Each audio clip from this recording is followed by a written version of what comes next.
জামাত ইসলামের রাজাকার বলতেছো? জামাত ইসলামের রাজাকার নয়, তারা রাজাকার নয়, তারা দেশপ্রেমিক। তারা দেশপ্রেমিক কারণ তারা এত জুলুম নির্যাতনের পরেও, এত লোক ফাঁসি দেওয়ার পরেও, এত নির্যাতনের পরেও তারা দেশ ছাইড়া যায় নাই।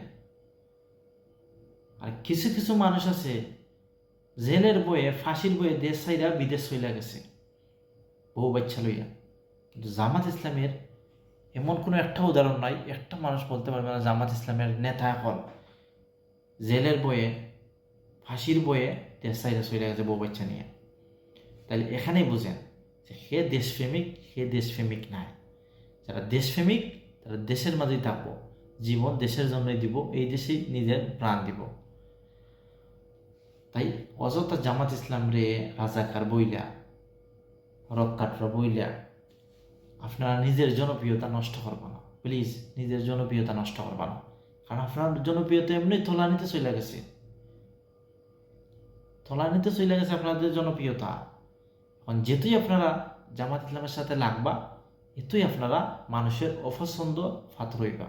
মানুষ আপনারা পছন্দ করতো না, কারণ মানুষ বুঝে গেছে আপনাদের মানুষের মধ্যে হিংসা ছড়ায়, আপনাদের প্রতিহিংসার রাজনীতি করেন, এটা মানুষে বুঝে গেছে।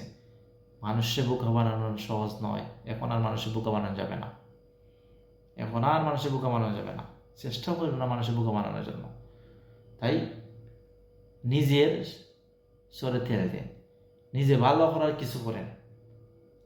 ফুটবল খেললে যদি দেখেন হারে যাবেন, খেলোয়াড় ভালো না, ভালো খেলোয়াড় বানান। ভালো খেলোয়াড় যদি বানান তাহলেই ভালো খেলতে পারবা। আর যদি ভালো খেলোয়াড় না বানাতে পারেন, ভালো খেলতে পারবেন না। ভালো খেলোয়াড় বানান। চোর ডাকাত বদমাস করতে দলের মাঝে না ঢুকাইবেন না, আওয়ামী লীগের মতো। যে আওয়ামী লীগে তো নষ্টই হয়েছে এই চোর বদমাস সব জায়গা দেয়া।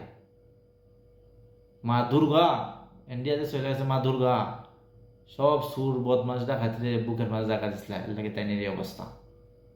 ওকে।